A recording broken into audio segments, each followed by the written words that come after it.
గొప్ప కాదు, వెళ్ళిన తర్వాత అహంకారం రాకుండా, పడిపోకుండా, పతనం అవ్వకుండా నిలబెట్టుకోవడం గొప్ప.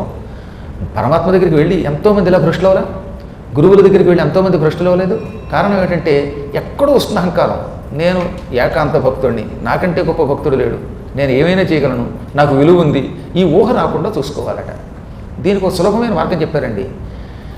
తీవ్రమైన లేకపోతే దుర్వ్యసనాలు కానీ రాకుండా ఉండడానికి ఒక ప్రత్యేక భస్మధారణ చేయమన్నారు. అది మీకు చాలా కాలం నుంచి చెబుదాం అనుకుంటున్నాను నేను. ఇవాళకి మీకు అవకాశం వచ్చింది.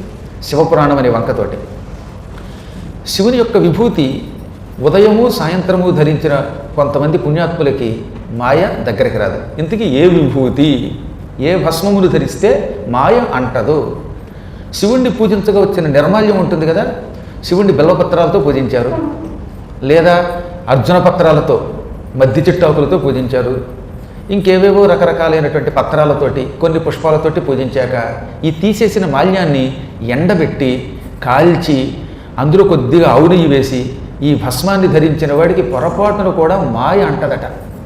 అందుకే పూర్వకాలంలో ఏం చేసేవారు తెలిసిన, ఆలయాల్లో ఏదైనా పత్రి ఇచ్చారనుకోండి, దాన్ని కళ్ళకు అద్దుకుని నందికి మాత్రం తగిలించాలి, నెత్తి మీద పెట్టుకోకూడదని చాలాసార్లు చెప్పాను. శివమాల్యాన్ని భరించే శక్తి మనకు లేదు కనుక దాన్ని ఏం చేయాలి, నందీశ్వరుడికి తగిలించి ఈ పత్రి జాగ్రత్తగా పట్టుకెళ్ళి ఇంట్లో ఎక్కడో చోట, ఎక్కడో తొక్కని చోట ఎండబెట్టండి.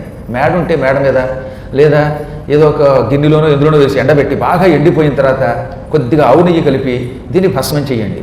లేదా హోమం దొరుకుతున్నప్పుడు హోమంలో కూడా వీటిని వేయండి సమిధలతో పాటుగా, అప్పుడు హోమ భస్మం వస్తుంది. శివమాల్యము కనుక విభూతిగా మారిందంటే ఆ భస్మమును ఉదయము సాయంత్రము విడిచిపెట్టకుండా మండల దీక్షతో ధరించిన వాడికి ఏ మాయ అంటదు అని శివుడు వరం ఇచ్చాడు. ఎందుకంటే అదృష్టం ఉందని తెలుసుకోవాలి. నేను ఈ కోటిలో తెలుసండి, మాయ అంటదు, అహంకారం అంటదు, అటువంటి వాడు సంపూర్ణంగా పరమాత్మ కటాక్షం పొందుతాడు. ఈ మాట జగద్గురుడు శంకరుడు చెప్పాడు.